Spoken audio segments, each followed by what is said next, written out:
best Scrum Inc. has learned so far, these are our top 3 priorities to resolve no matter what we're trying to do to increase productivity.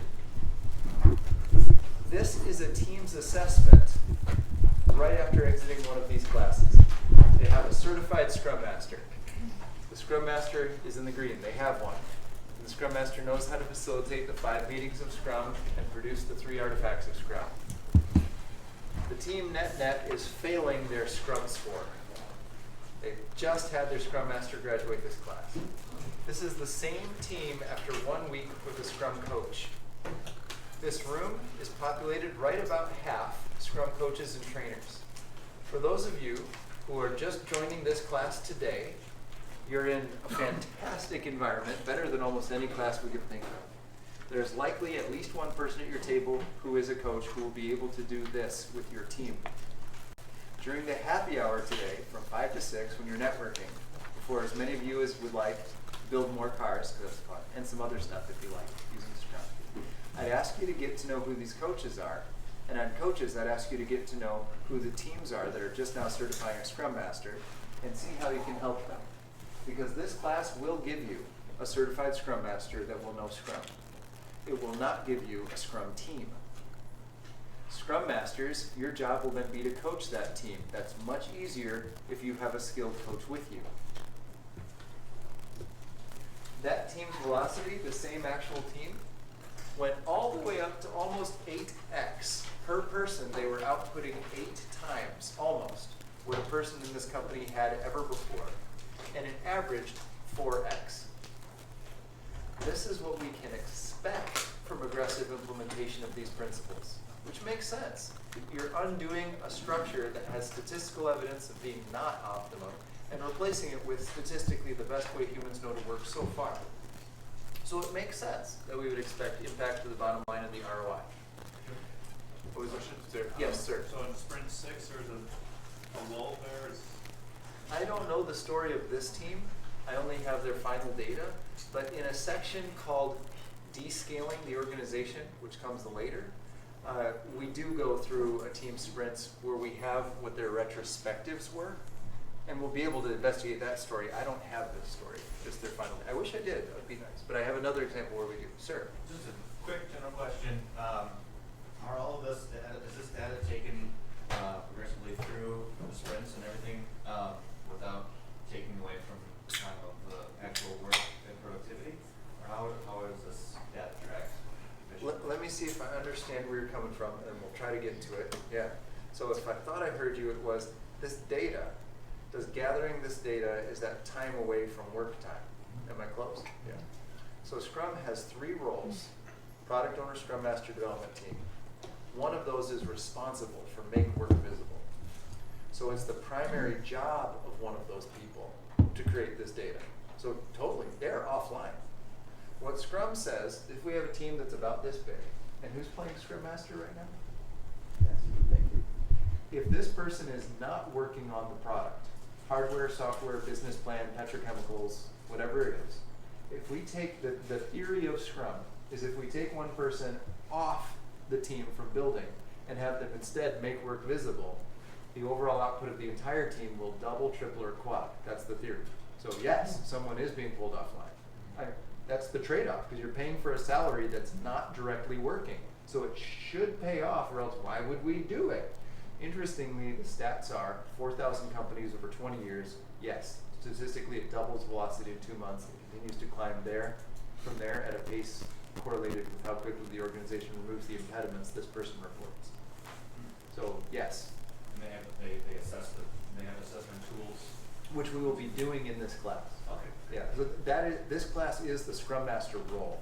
So how do we make work visible? How do we remove impediments? We will be practicing the 5 meetings of Scrum, which the Scrum Master would be taken off the team to learn how to facilitate. Now that said, at some point, the team has been scrumming for long enough.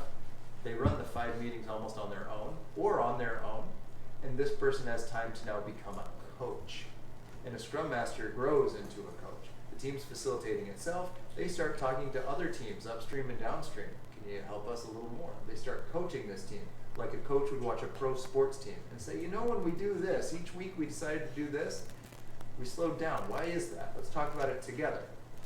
When they coach the team towards further improvement, which we will get started on today.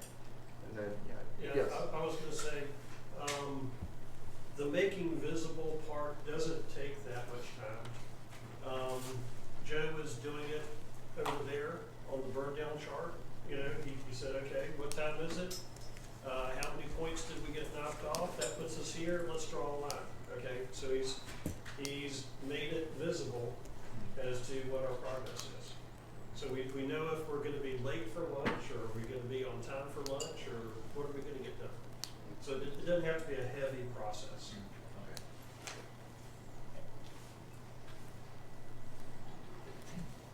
So that's Scrum in business. That's easy. We've been doing that since 1993 in the fall. It's already used in every time zone. It's already used across all of Silicon Valley. It's used all over the world in business.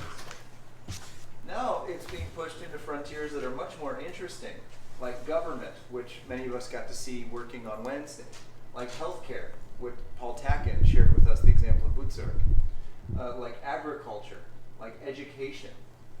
Let's zoom into education for a moment. EduScrum started in the Netherlands. It's one of more than a dozen agile educational methods. They currently hold the record for speed of students learning a new technique or skill and the highest test scores. EduScrum is used in the Netherlands, kindergarten through high school, and I've had a chance to be a part of EduScrum being used at the doctorate level to get PhDs in a joint class between a university in New York City and a university in Barcelona. The EduScrum schools say motivation and disciplinary problems go away when the students are given a backlog of the Common Core learning objectives, and then they're asked, how do you want to learn this? And the teacher becomes a servant leader. The students say, when they graduate from this program, they're being offered leadership positions. Exactly the opposite of saying our school system is preparing people for a set of jobs that don't exist anymore. And here's their actual raw data test scores. Now this is just high school and across just 2 classes, but they use this kindergarten through high school, all subjects, where that's an option for all subjects. The students finish the semester 20% early with 10% higher test scores. I'd like to again thank Paul Tacken. He's the one who invited me and arranged for my visit to the first EduScrum school in the Netherlands, where I got to meet the instructor who started it and observe one of the classes. The class I got to see was a high school science class. They were doing molecular algebra. Paul, is there anything you want to add about EduScrum? Yeah, what you see with those students is that they focus more on value. It's not on time, but on value, especially on the journey. So, for example, chemistry, what's concrete? They don't ask the teacher, please explain me by the elements what exactly the composition is of concrete, but they really make a backlog and define themselves how to find out what concrete is. So, visit a construction place, whatever they need to find out what the composition of concrete is. And of course, there will be teaching going on, just by ringing a bell, literally. But that's what it is. So you are more or less responsible for your own backlog and your own sprint goal. And if you finish early, you're off to go. But what happens? Students are just taking up the next sprint and extra user stories. So it also motivates to go over that extra mile. So it's really fun to see it. It's actually fun. They have a backlog of fun. So every sprint you have to add something to the backlog that makes them more happy. Going to whatever they want, it is allowed, because the results of what they deliver, it's much better than before. So we are allowed to also do fun stuff. So it's amplifying each other. So And on Monday, we got to hear from the principal at Queen Anne Choice School in the Seattle area, who's using project-based learning to try to keep up with what the parents of, when your parent works at Amazon or Microsoft, or Google or F5 or Adobe or Getty Images, they're not interested in their kids going to a traditional education to educate them to be factory workers. They want them to be agile natives, and that's the pressure she's under, and she got to talk to us about project-based learning. What about disrupting global poverty? I mentioned this earlier. Here is Muhammad Yunus, Nobel Prize laureate, and he's holding a sign here that says, "Thank you, Jeff," using Scrum to help dissolve the income gap between what we would call the third world and what we would call the first world, and they're focusing here in sub-Saharan Africa. This is the Grameen Foundation and the World Bank. Here's the success rate of agile teams versus traditional waterfall teams. It's just as bad as we thought. A third of waterfall projects deliver nothing. All money spent, no money delivered. I was flown into the Palace of Gstaad by Pictet Bank, the largest privately owned bank in the world. And they asked me in front of their investors, how come when we invest in companies that use an agile method, we have a 340% increase in total ROI recognition, our investment plan coming true? And they said, how come when we invest in companies using an agile method, we have a 311% risk reduction in total profit loss, total ROI loss? We went through this data from the Standish group, and it matched 1-to-1. And they said, yes, so would you suggest that we invest only in companies using agile methods? And as a result, they are currently constructing the Scrum Inc. Index Fund to only invest in companies that Scrum Inc. currently has audited as using aggressive Scrum. Here's the problem, though. Well, yeah, so the money is looking that way. Isn't that interesting? Here's the problem, though. Half, or just over half, 52% of companies saying they're using an agile method are still late or over budget. I think there's a lot of weak Scrum out there. Companies that say we're using Scrum, but they don't even have 353. How many Scrum teams have we heard of or visited or been a part of that didn't have a product owner and a Scrum Master as two separate people? Or there was a product owner for two teams and sometimes they couldn't keep up. Or worse yet, there were two product owners for one team and they didn't always agree and the team didn't always know what to pull next. Some of us just met one of those yesterday at the state of Washington. There were 6 people in the room. A 7th one joined later. 3 of them raised their hand as product owners. And they talked a lot about confusion over what was the priority and what was in scope. And they talked about having one story that lasted for 3 months. So there was a lack of product ownership, likely because of too many people being unclear on where they were in the role. So there's an opportunity to at least do Scrum 353 to get us out of the late number budget category. But even with some broken Scrum, the data is so overwhelmingly in the favor of Agile projects. Now I'd like to be clear, there are other ways to be Agile than Scrum. 76% of companies on this survey, according to the Standish report, that say they use an Agile method, say they use Scrum. So it's far and away the majority, but it's not all. There's also Crystal is an Agile method. It's a minority, but it does exist.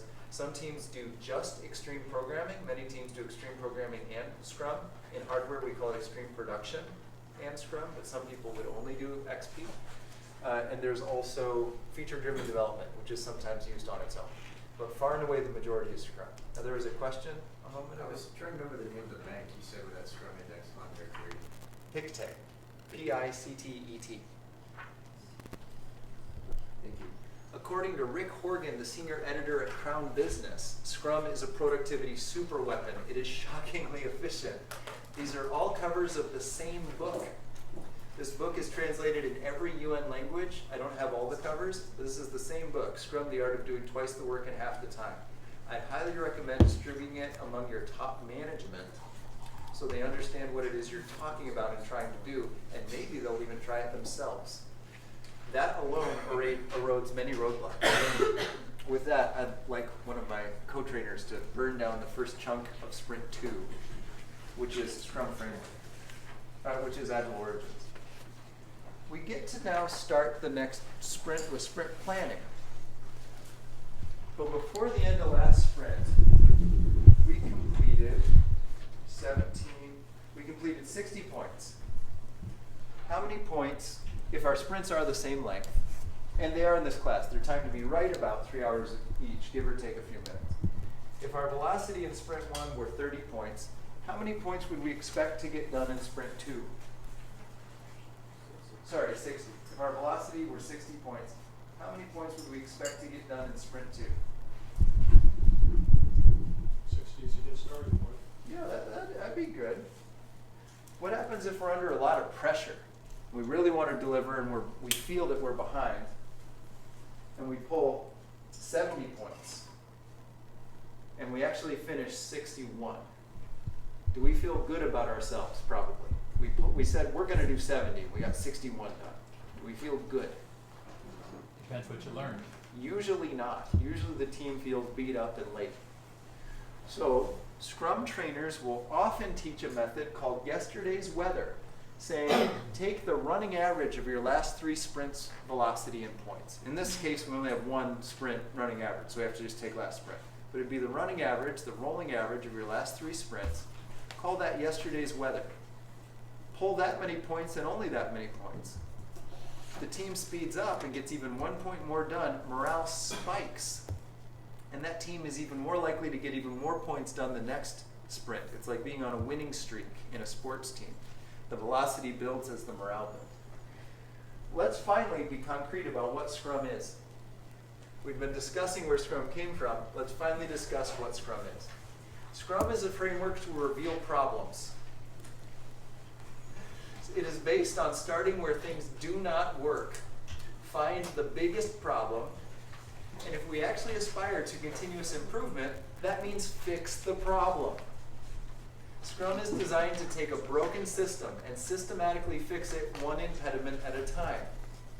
Now this only works if the Scrum team is able to resolve at least one impediment every sprint. If that doesn't happen, Scrum will take a broken system and it will stay broken because we've failed to execute continuous improvement. There's some advice on this from the founder of the Toyota production system, Taiichi Ono. No one has more trouble than the person who claims to have no trouble. Paraphrased, having no problems is the biggest problem of all. If we don't know what's broken, we're never going to get better. For the new people in the room, if you were to ask someone at Toyota, when are they done with continuous improvement, what do you guess they might tell you? Never. Absolutely, they would say never, for this reason. And they'd say if we didn't know what at least one problem is, we'd be stuck not able to get better. This is an important culture to exist around a Scrum team, because we turn on Scrum, suddenly we have a Scrum Master who's digging to find impediments constantly and prioritizing them so we know what the highest value, if we could get it done, impediment is likely to be. Well, to a management team that already feels overwhelmed, that can look worse. Look at all the problems Scrum is giving me. Well, those problems were already there, right? You're finding someone to help make them visible. What we need to build is an appetite in the organization to say, I can't wait to know what the next problem is so we can help make our company better. If we have that mindset, a mindset of continuous improvement, Scrum is a natural fit for the company. If that's not currently there in top management, step 1 is building that interest in continuous improvement. Have them visit a Toyota shop. Have them visit any lean shop that's actually executing TPS or real lean. Now to Scrum. Scrum starts with a product owner, a Scrum Master, the development team. We'll also talk about a customer, but there are only 3 roles in the Scrum team. Product owner, Scrum Master, and development team. Now these people have a sea of wishes and wants. The challenge is they don't often agree. So we have a whole swirling maelstrom of input from end users, customers, the team itself, and other stakeholders. Out of this swirling mix of conflicting wishes, a product owner emerges. The clouds part, light shines down, and a product owner steps forward, angels sing. And we know this has happened when someone says, I have a vision for how to delight the most of these people while alienating the fewest. Scrum does not say how to create that vision. There are visioning tools that may help create that vision. But that's not Scrum. Scrum is an execution engine that says when someone has a vision, how do we help them deliver? So Scrum does not work until someone says, I have a plan to delight the most stakeholders while alienating the fewest. Then we start Scrum. So we take this person, and the test for if they have that clear vision is we ask them to create a product backlog. If someone has a clear vision of how to delight the most stakeholders, customers, end users, and the development team while alienating the fewest, they can typically be sat down with a stack of sticky notes and very rapidly create maybe not the technical nuance of how to construct the thing we're making, but they can easily create stories told from the user's perspective, the customer's perspective of the value they'll get from the thing we're going to make.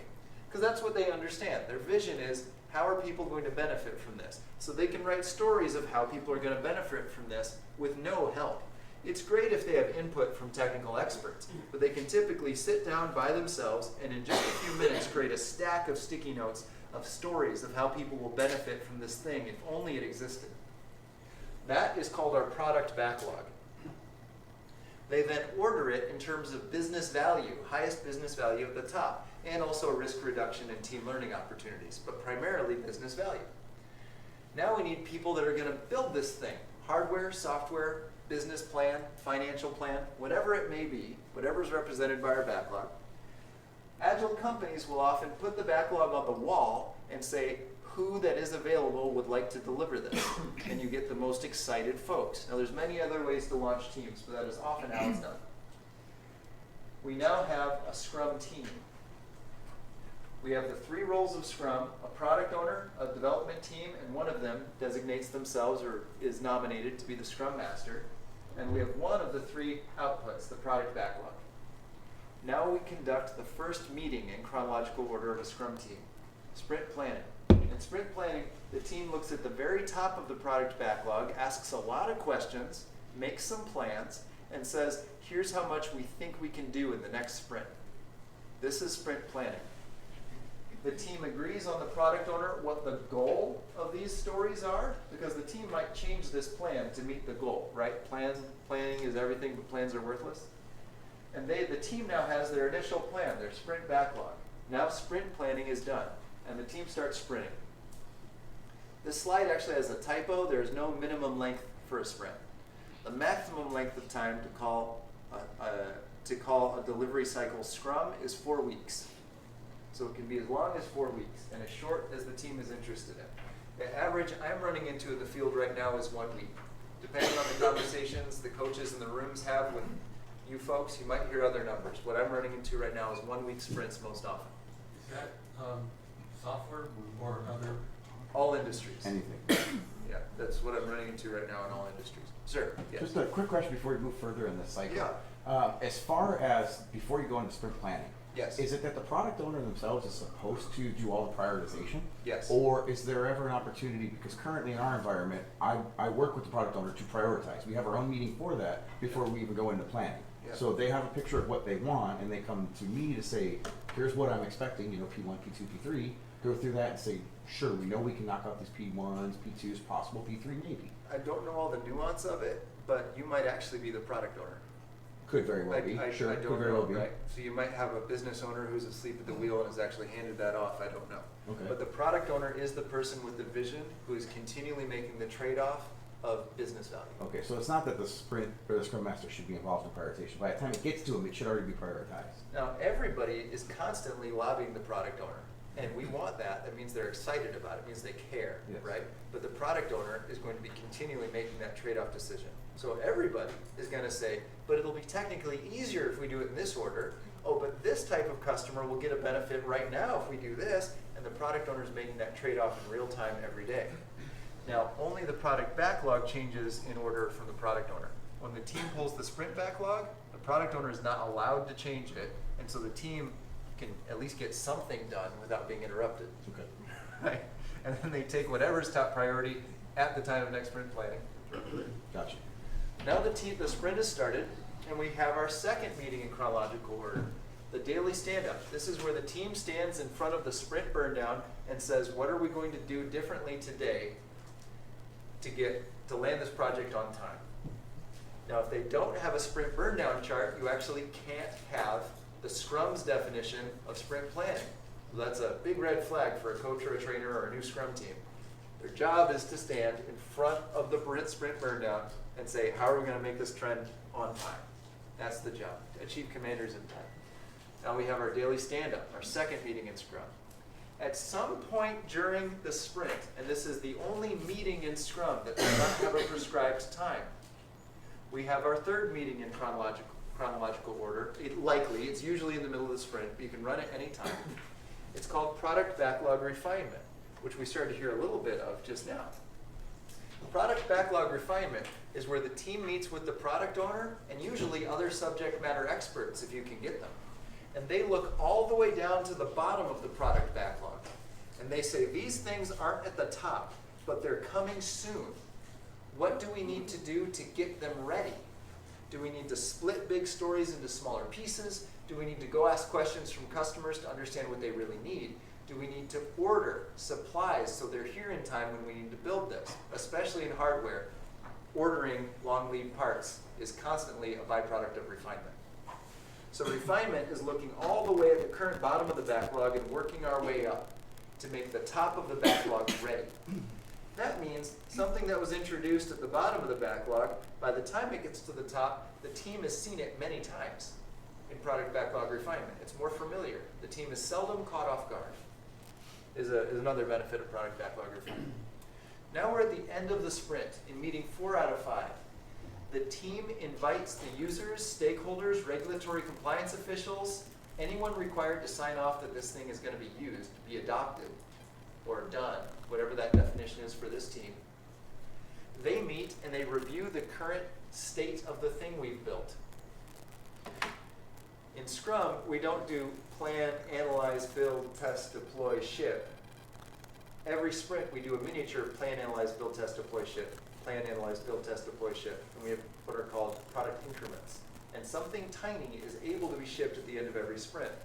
That tiny thing, that mock-up or even a version of the final product but without all the features or all the traits, is used in sprint review.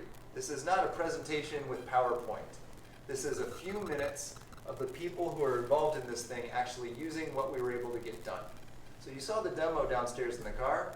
I started car 7, I shifted it, I went a little forward and a little back. It wasn't as exciting as going around a racetrack, but it was a little demo. That was a demo. There was no presentation, this is what this car is all about, none of that. It's use the current thing. Our 5th meeting happens immediately after. It's called the retrospective. And you folks saw the reason why this exists.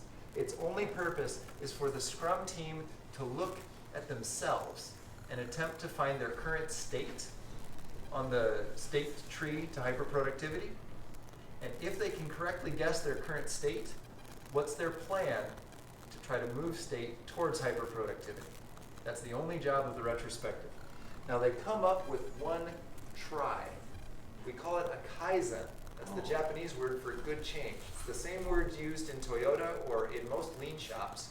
It's the word prescribed in the Toyota production system. A kaizen is a good change to try to move us towards hyperproductivity. QEK, right? Quick and easy. It can be, it's not, sometimes it's impossibly hard and difficult, but sure it could be. That's a good guideline, but we don't want to hold ourselves only to these ones. It's our change in systems theory and state theory. It's the team's mutation to aim towards hyperproductivity. Now we've had all 5 meetings of Scrum. At the end of sprint demo, the product owner has additional decision to make. They look at the current increment, the thing the team has done. So they look at car 8 or car 7, and they say, can we ship this now? Do we want to ship this now? Or do we want till there's more, wait till there's more sprints of work done on this product? And every sprint, the product owner should be able to ship that product. Now the cars downstairs, I don't know. We could put them in a box. And if there was a customer that liked what it is now, we could ship them right now. They are potentially shippable product increments. Now, whether the product owner should, whether there's a customer that matches their current profile or not, that is a marketing question. And I'm going to learn all about that on Saturday and Sunday with Maria Mattarelli in her Certified Agile Marketing Specialist class. Now we've had all 5 meetings of Scrum.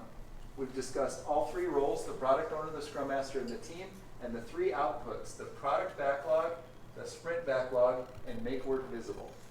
Now part of work being visible is that we can see the potentially shippable product increment. That is all of Scrum on one slide. For those of you who are brand new to Scrum, are there any specific questions at this point? Bearing in mind we will practice all 5 of these meetings with these 3 roles all tomorrow. Yes, sir. If possible, to be very brief, can you provide an easy correlation between the product backlog and sprint backlog? I'm a little confused on the relationship. Sure. So the product backlog is the list the product owners created of how people will benefit from the system, the value they'll get from whatever it is we're building.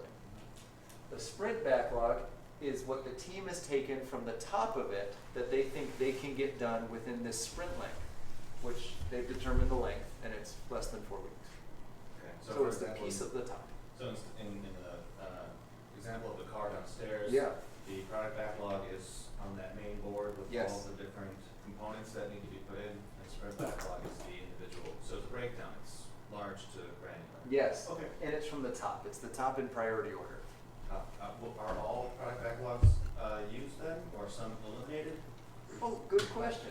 So this could be a wish list that's very, very long on what the product owner wish existed in the world, right? And the team is pulling from the top, the most important each sprint, and they're doing their best to get it done, right? That's their job, and they're using Scrum to do that as effectively as they can and making their progress visible. Well, the product owner is going to choose every sprint whether they ship. At some point, they might say, we've done enough. There's plenty more wishes, but it's now more valuable for us to work on something different, a different product backlog. And they might change product owners, or the same product owner might create a new product backlog, and they put it in, and the team starts doing something very different. Okay. So in WikiSpeed's case, we've built a lot of cars, and we built a lot of them, taken them apart and built them again a lot of times. We've also worked on vaccine deployment for the polio virus, to help eradicate polio with Rotary International. Same team. We just changed the backlog for a while, and it was vaccine deployment. Thanks. Sir? Question. So what do you tell an executive who says, well, when are you going to ship? When am I going to see revenue? Per this vision, whatever the vision was that the product owner or whoever Yeah. laid out to you. Is it as simple as, well, we can do estimates based on the burn downs, and So then these- you work to beat that? So if I follow the question is, how do we answer the question of when am I going to ship, right? And there's actually a section on it. Let me see if it's coming soon. It's not till the end of the day. So the Cliff Notes version is, these are sprint burn downs, right? A product owner, and we'd create this if this was a product owner class, but this is a Scrum Master class. This is step 1. Step 2 is the product owner class. A product owner then assembles these sprint burn downs and creates what's called a release burn down. Now, you saw one in Medco. How would Medco answer when they're going to ship? Well, it's a real question. How would Medco answer when they're going to ship? That's a release burn down. It's all the way to when they're going to ship the whole product. Now, Diane didn't stress this part, but it was visible behind her. Visible behind her. It was on this, it's that. That is their release burn down. Now, Diane didn't say, and our velocity went to this, and that changed this to this date. But that is their release burn down. Right. So You see it? Right. So they were just following the lines as an estimated rate to what somehow they had to assign something through the entire product backlog. So we'll do this together Okay. at the end of the day, but I want you to have the Cliff Notes version. Well, can't you also give them the release schedule? Well, in Scrum, we don't really do a release schedule. We do a release plan. So here's what we would I don't disagree. I think it's a different mechanism than what I thought I heard.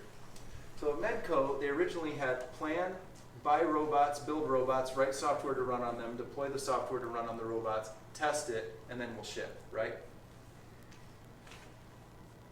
And the PMO, the project management organization, so this is how they answer the question now. And Mike does it, it's Mike, right? Yeah. Mike, does that feel familiar? Oh, of course. Yeah. And this PMO said last time we did a project this size, we were 2 years later than planned. Does that also feel familiar? I'm in hardware, so no, we ship when Intel ships.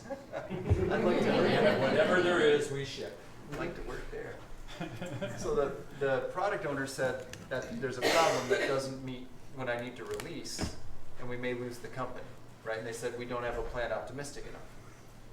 They estimated their backlog in points, and they measured the whole company, what they got done across 3 weeks. And they found the company was getting about 60 points done a week.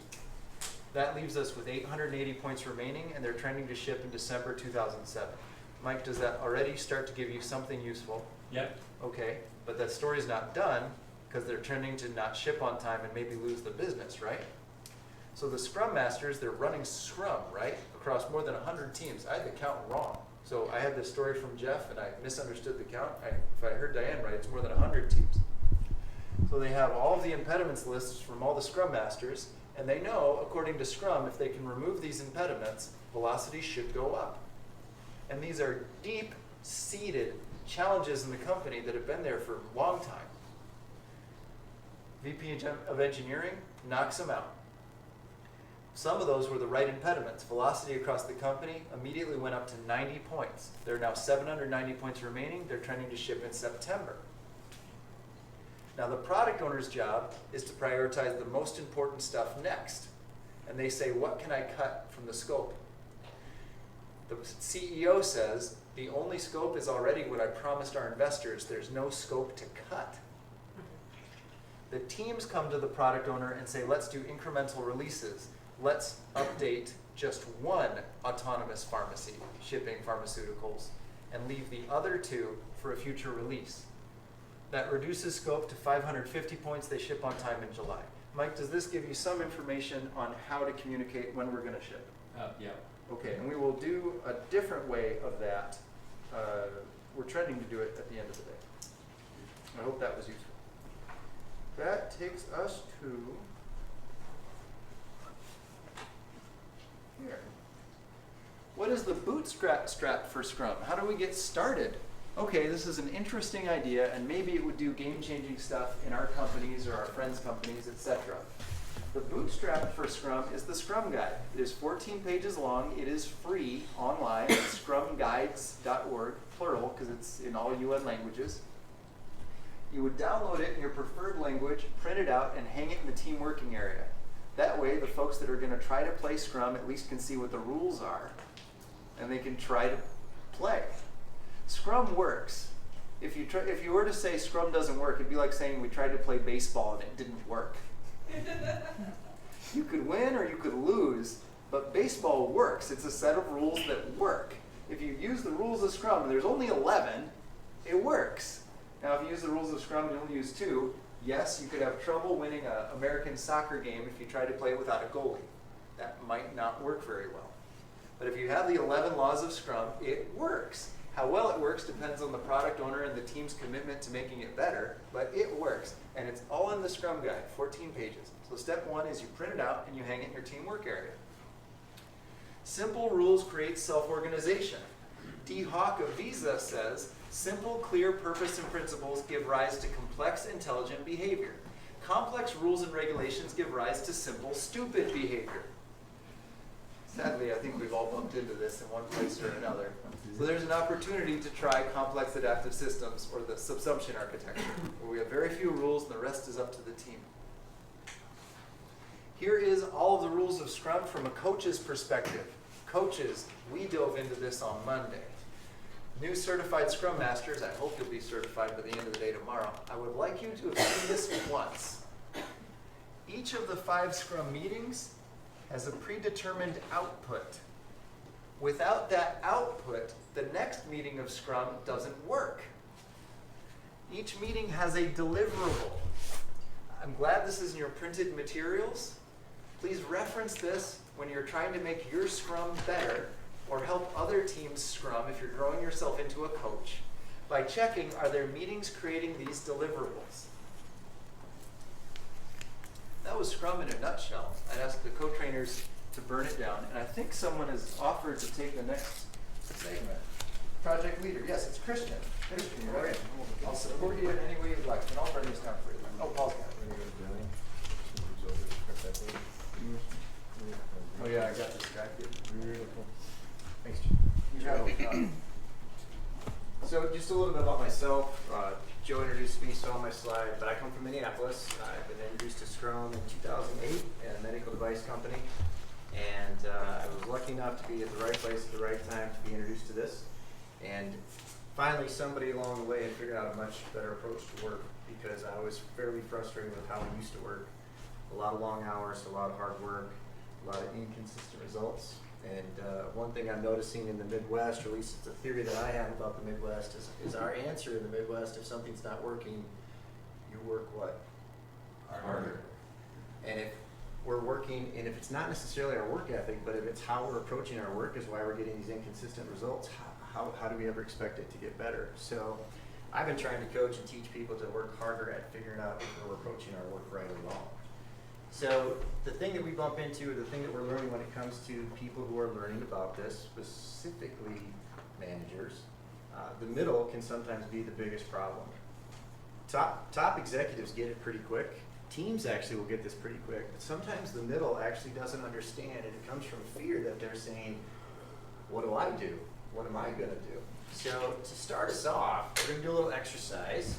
So as a team, I want you guys to each grab a Post-it note. Everybody has a Post-it note and a Sharpie. Do you guys know how to shut down collaboration? You shut down collaboration by having one person write and a bunch of people talk at them. That will shut it down as fast as possible. The other thing we're learning is that sitting is the new smoking. So as you do this exercise, I would like you to stand and come up with one idea per Post-it note of what a traditional manager does. One responsibility in each sticky note. Do this for the first 3 minutes. I have a time box on what we do traditionally doesn't go away. It's still there. It's just who's doing it might change. You know, you'll hear us say this in people, you'll see fear in people's faces because this is a new way of work. And they've spent a lot of time in their career to get good at what they're good at for their role. But now you see roles are actually different, but the work is still there. So we always say role security, no. Job security, yes. If you can add value, you'll always have a job. Just don't get locked into your role. It might change a little bit, or it might switch between. So one thing that I learned a while ago that I draw from my classes is that, has anybody ever seen the iceberg of ignorance? Iceberg of ignorance. Picture an iceberg, and the tip of the iceberg that's above the water line is the executive level, and traditionally they only know 4% of the problems that are really facing their company. And as you go down underneath the water line, it gets bigger, and that's where middle management's involved, right? They know more, and it gets bigger and bigger as you go down to the bottom of that iceberg where the teams, people on the ground, know 100% of the problems that are facing that company. And if you haven't been picking it up yet, I'll nudge you in that direction. Agility is how fast can you learn what's working and what's not in your company. And how quick can you adapt if you find it's not working? And are you working in a way to where that change is going to be cheaper down the road? So we have people at the top. There's usually a few. We have people at the bottom. There's usually a lot. There is not enough of them to have a one-to-one with the teams on the bottom. So that's why we created the middle. The middle's not there. Traditionally, they're responsible and accountable. In Scrum, if you haven't noticed yet, where does accountability shift down to? The team's accountable now, which means it only increases the middle's responsibility to make sure that this is happening, flow of information. We want 100% visibility from top to bottom across our companies of what's really facing the company. Scrum is a way to systematically identify all the problems facing your company and work through them in priority order. That's what you want. That's what Joe was alluding to earlier, that it might seem uncomfortable because when you start Scrum, you might hear, well, we never had these problems before we started Scrum. The question you ask back to that is, how would you have known these problems existed prior to using Scrum? Because Scrum is not a problem-solving framework. It's a problem exposing, identifying framework. So the topos is why we're doing what we're doing. Tell me what done is. Constraints and order. What are the constraints I have to solve this problem within, and what are the orders when you stack the rest of our work up against each other? You want us to do this? We as a team need to be transparent, make sure that it's visible. Do you know the difference between visible and transparent? The table is visible. It's not transparent. So if I can see into a room and see that there's a table in that room, great. But if I'm not looking in that room, that team has to be transparent and make sure that we know that there's a table in that room. So I have to tell you, that's transparency. But we owe them the data and the learnings from our experiments. So Jeff is, I almost called you Jeff. Joe alluded to the fact that we have 20 years of research, 4,000 companies. What makes teams fastest? They're dedicated. Everyone is on one and only one team. In a heavily matrix company, that blows a lot of people's mind. How can that be? How does that work? I have my day job, and then I also do these projects. And then sometimes I have these other things I gotta do. Guess what comes with you when you get on a team? All the work that the team is responsible to do is is going to be in that backlog, and that brings visibility to it. That's being visible so that they can see everything that's against this team, and it makes us get better priority. Because it's all just work. Scrum is just to help you get through your work, whether it's run the business, maintenance, support. Small, the fastest teams are 4 to 5 people, 4.6. I don't know who your 0.6s are, but if you find them, good luck. We all know who they are, though, don't we? Teams stay together for years, right? Now they say, if I'm going to be on a Scrum team, do I have to be on a Scrum team for the rest of my life? 80% stable, 80%. Meaning if you have a 5-person team in a year, 4 of those people remain the same. Co-located, they are within arm's reach. What if we're not co-located? What if we're distributed? Do we not have the technology for us to be able to see each other face to face now? You know, when they wrote the Agile Manifesto in 01, they didn't have all the technology we have now. But if you guys just take that little Band-Aid or Post-it note off that little circle on the edge of your laptop, people can see you. They really can. Cross-functional. Now we say trained in 3+ skills. What's the freest, cheapest way and most effective way of training that we know of? Cross-functional. Pairing. And that's where willing. You know, there's got to be a willingness on your team. You know, the principle number 5, build teams around motivated individuals. If you're going to be on a Scrum team, we want you to be a motivated individual who's willing to do this, and when able and we're willing, raise your hand and say, hey, I can help somebody else get their stuff done. Does anybody need me to pair with them? Maybe I can learn from you, and then I can be able to do that. So long as I'm willing. Doesn't mean you have to do everybody else's job, but to be able to help the team in more than one way. Swarming, this is a big one because we are traditionally locked in our role. I was a BA. My BA work's done. I'm done. Can they use it? Not until everybody's done, can they? That's not value until you get to there. So if I'm done with my BA work, but we're not done with the other stuff that we have to do, what should I do? Oh, well. Should I go work on a new story with my BA work? Or should I stay until the other one's done before I move on? This is actually a question. Isn't part of the process that you always have to keep expanding the stories? Isn't that what we said in the product backlog? That's part of the cycle? It is, but what if? But if we want to get something done, a small piece done, it's more important to get something done than to worry about the next thing coming up. Does that help, Mike? Yep. Protected. The team is protected from interruptions during the sprint. So that means once that team goes through sprint planning and they talk with their product owner, the person who's asking them to build something, and the people who are doing the building, we've learned that if you get those folks in direct contact with each other to talk to each other, very good things happen. Without anybody in between.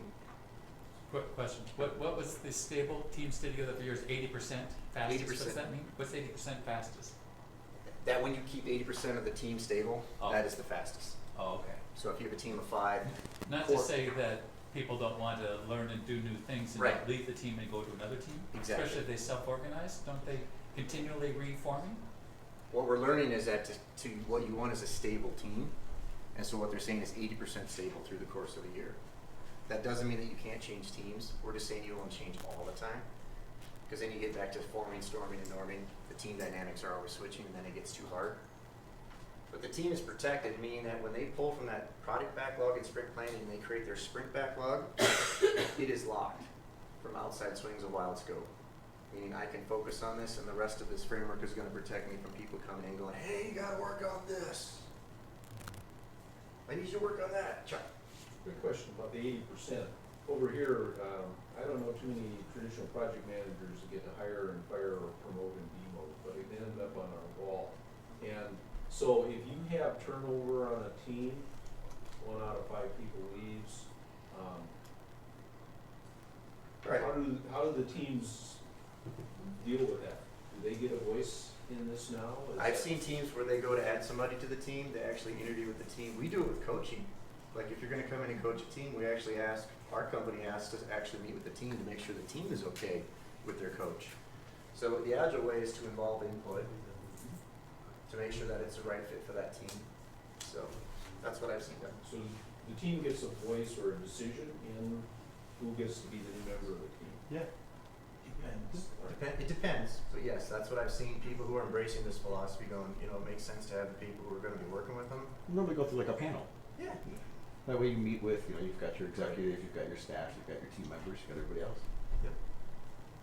But if you look at the long time, So you have a one team stays 4 or 5 years from now, and wouldn't that create a special team that they're very hard for anyone who's going to be joined? It has to be almost look actually exactly the same way.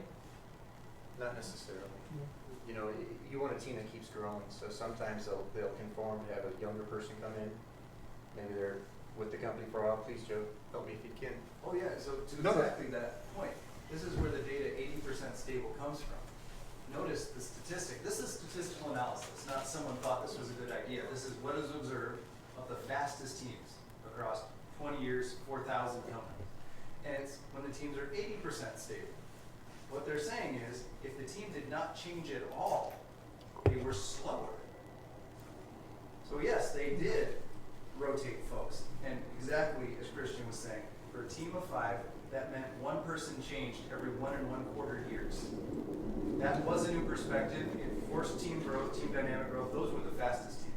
Now also, Christian hasn't made this point yet. I don't mean to steal his thunder. Maybe he was about to. Steal. But that doesn't mean that does not mean you can't even start Scrum until you have this structure. What this means is each sprint, if we're getting a little closer to this, statistically we're speeding up and increasing revenue and reducing project length, right?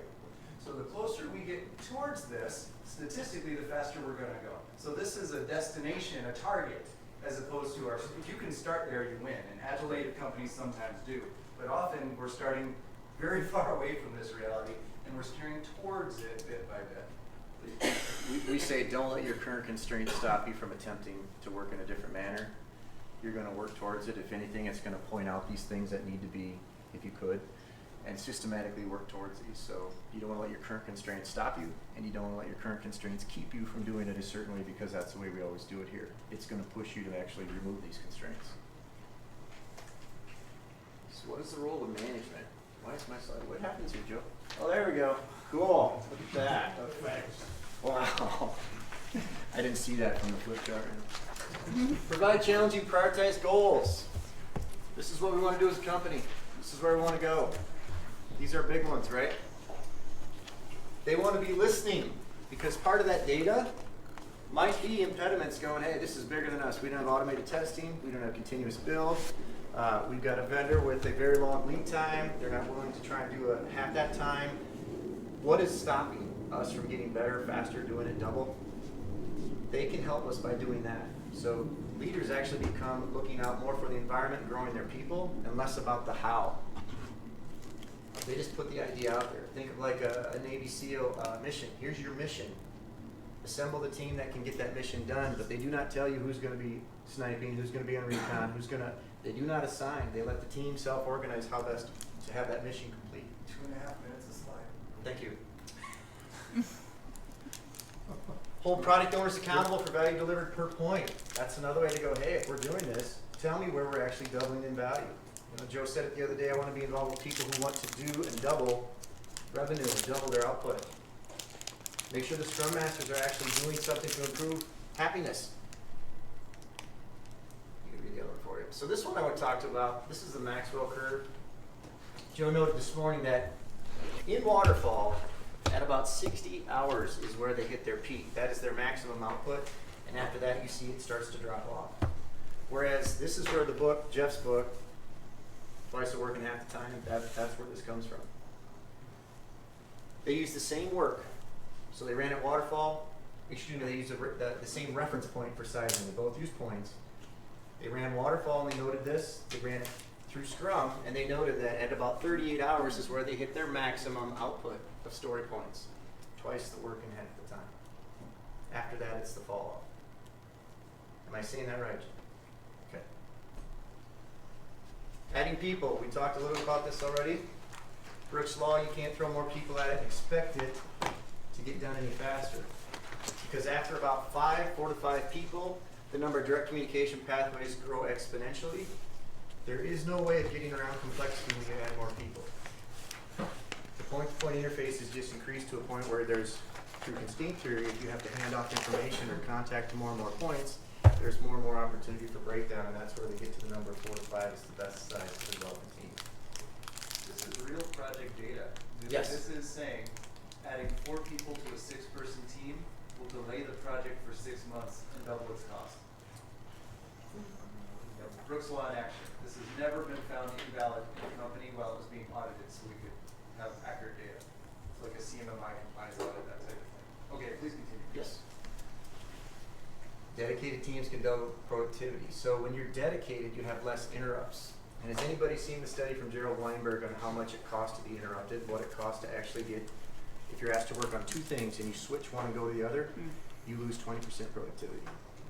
So if you're on 3 projects and you're jumping between 3 projects, that's 2 things you're jumping. That's a 20% hit and another 20% hit. So if you put it in terms, that's 40% of your time is going to just jumping. Where am I? Where was I? Has anybody left a certain room in your house and gone to another room in your house? And when you got there, you said, why am I here? All the time. You know, this whole farce in the 90s where we would do these things on our resumes to say, must be able to multitask. We all know that's a farce. We are single-threaded processors. But when we have a dedicated team, we reduce those interrupts. We had a client that actually did this for a year. They got 5 major initiatives done within 12 months. This is their first year doing Scrum, and it wasn't all rosy, but they got 5 major initiatives done, and they were cheaper. How can you get more work done and be cheaper? It's because they had dedicated, prioritized backlogs and our dedicated teams.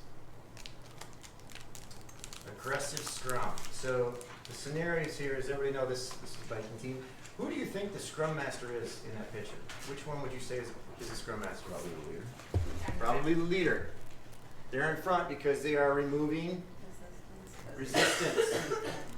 And the faster you go, what happens to resistance? It increases. It increases. What happens if that Scrum Master gets tired? What do?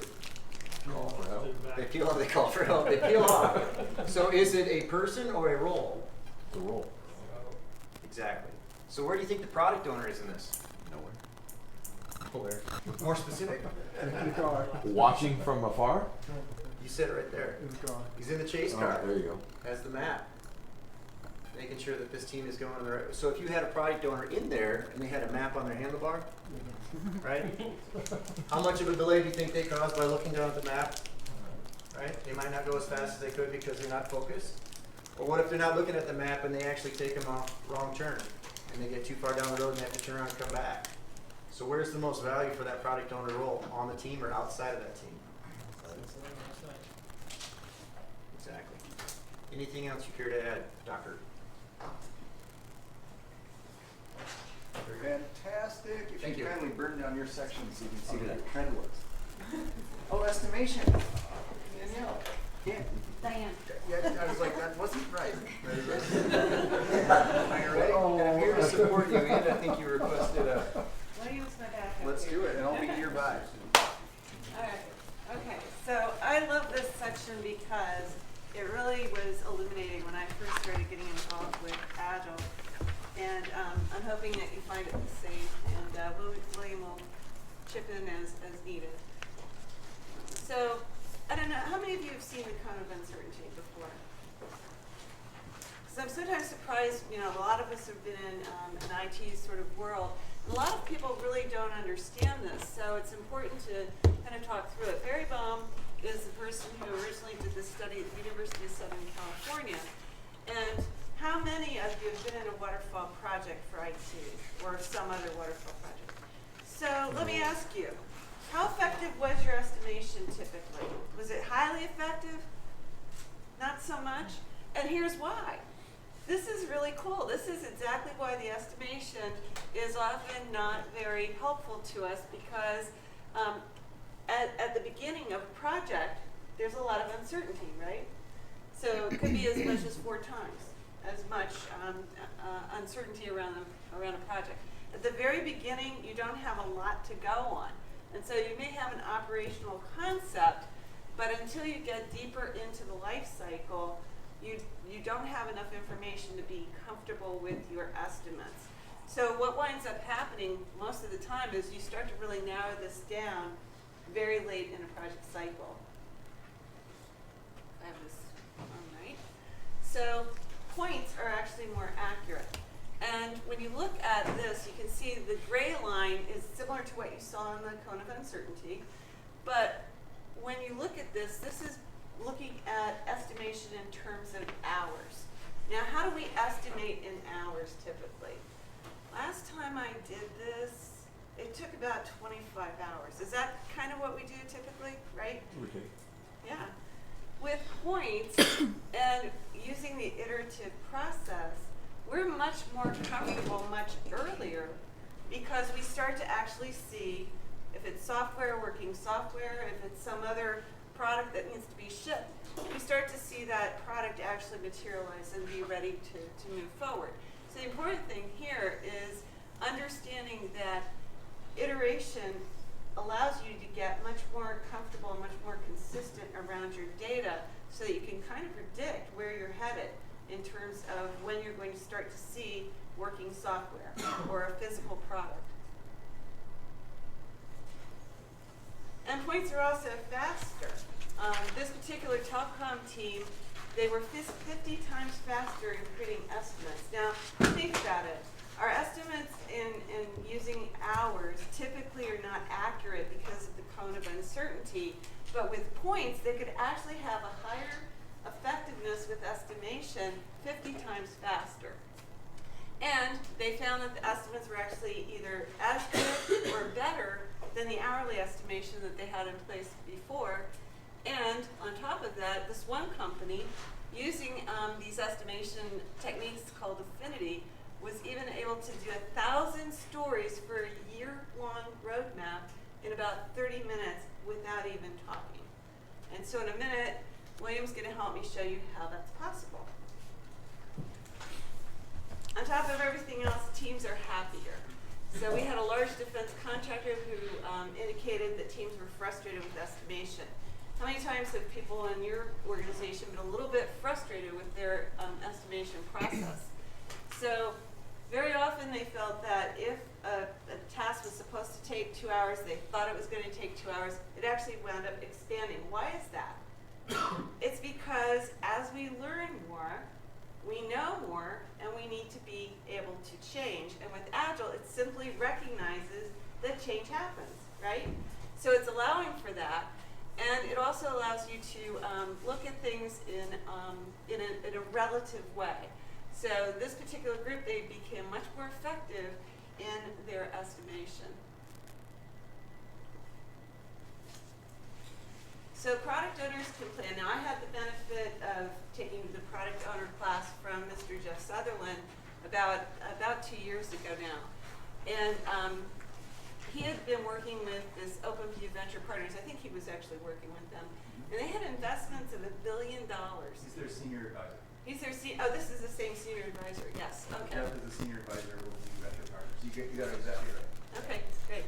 So investors were kind of frustrated because they were getting Gantt charts, and based on the work that they were doing with different groups that they were trying to invest, they were 100% wrong. The Gantt charts were 100% wrong, and they couldn't really predict revenue very easily from those Gantt charts. So story points are actually more accurate because with a really solid product owner, they're building a product roadmap. They're all at the theme epic feature level. They're not going down into the user story yet because they have the ability to prioritize those features as they learn more about their product. So what they're doing with these high-level estimates is actually looking at that from a release roadmap, and what would that allow them to do? From a product roadmap, they kind of know what they're going to deliver, but with the release roadmap, they can actually start to predict when they will start to see revenue. Now, investors like that, right? They like to know that by X time, could be a week early, could be 2 weeks later than that, but within a window, they're going to be able to start seeing some revenue coming from that product that's going to be delivered. And that's really difficult to do with hours. So it's a faster, better estimating strategy overall. You are looking at things from a relative standpoint, and you're going to actually see in Agile or Scrum teams where it's going to be done by the people actually doing the work. Sometimes a project manager might have the responsibility for setting an initial schedule. Very often they're collecting a little bit of information, or they're setting it based on a end date that's already expected. How many of you have ever started a project, find out that you only have 2 weeks to do requirements, they've had 6 months to plan something, and now we need to start getting the work done by a set date, say December 1st, and now it's September 1st. So it really is a much more accurate way to estimate. One of the things that we do want to make sure is that the team allocates about 10% of sprint time to product owner. Why might they want to do that? Allocate some time to the sprint. In the sprint, 10% of your time to your product owner.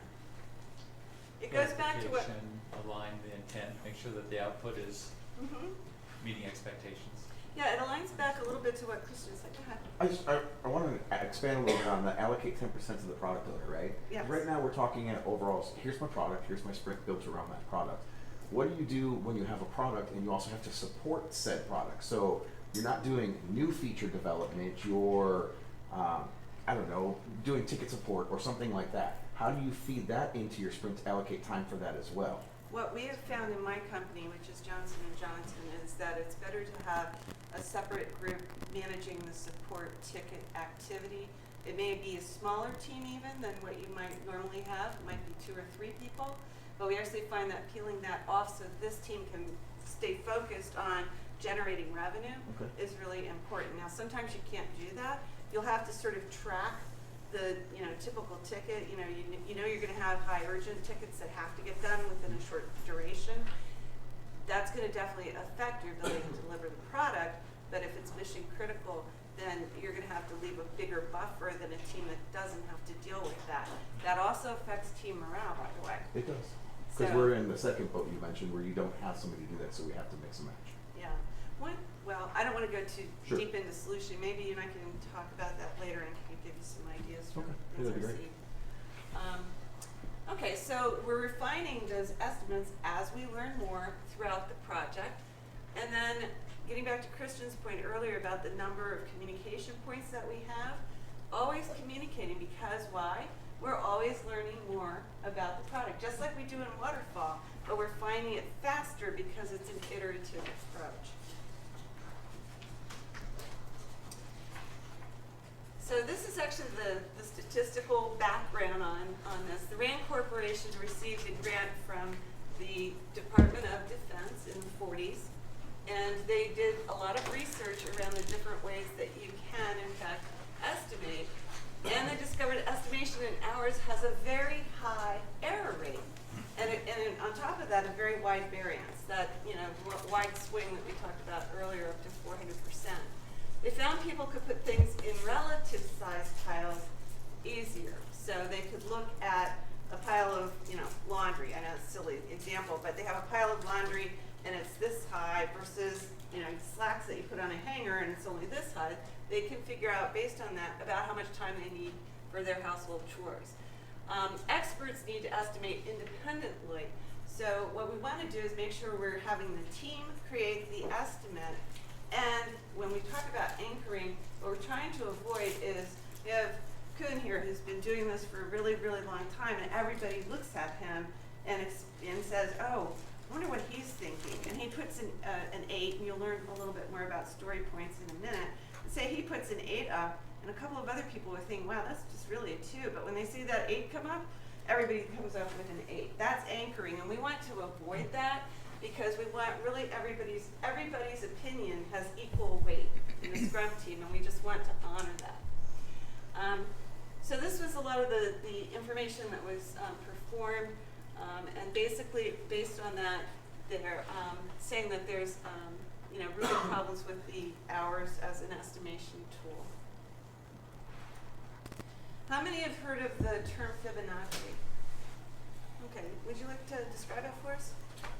Well, I know one of our tools has it for planning, but C# program is basically you're going to write it as, I think it's like 0, 1, 4, 8. It's like a 1, 3. Close. yeah. I forgot the way it actually goes, but it's a way of ordering based on.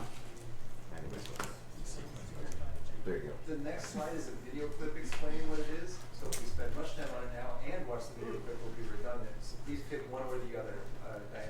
Sure. Your choice. So Fibonacci is something that just occurs naturally in nature. So if you look at an artichoke, if you look at a pineapple, if you look at a rose, which is here, you will be able to see a repeating sequence, which to your point is the 1, 3, 5, 8, Yeah.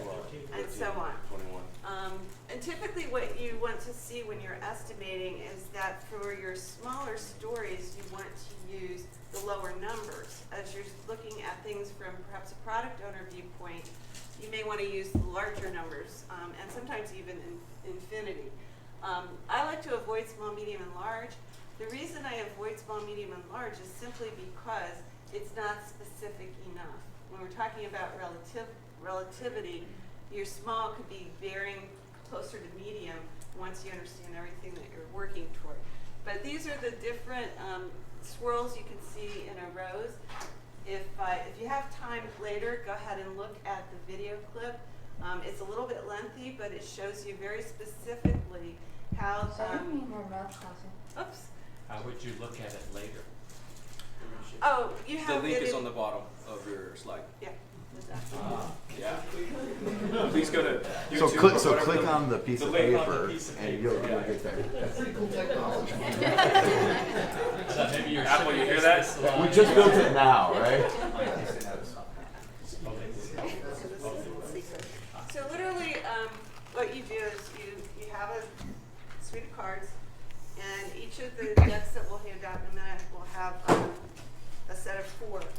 And basically what you're going to do is you talk about a story. Remember that connection of multiple points. If you have a team of 4, you have, like, I think it was 7 different connections.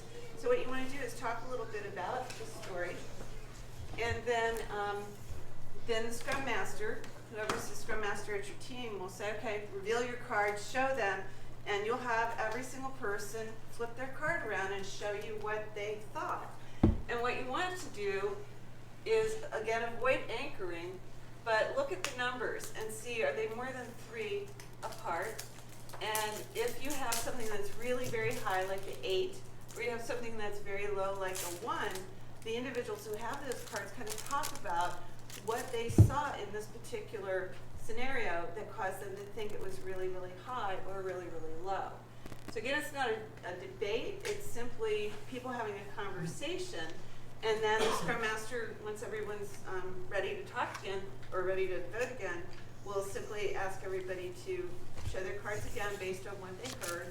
And very often you'll see everything coming much closer together because people have had a chance to talk about their opinion. If they are not, you don't want to vote more than 2 more times. If you have outliers at the end, you drop the very high, you drop the very low. And then you create an average of the rest. So you have, maybe a couple of 4s and a 3. You create the average of what that might look like.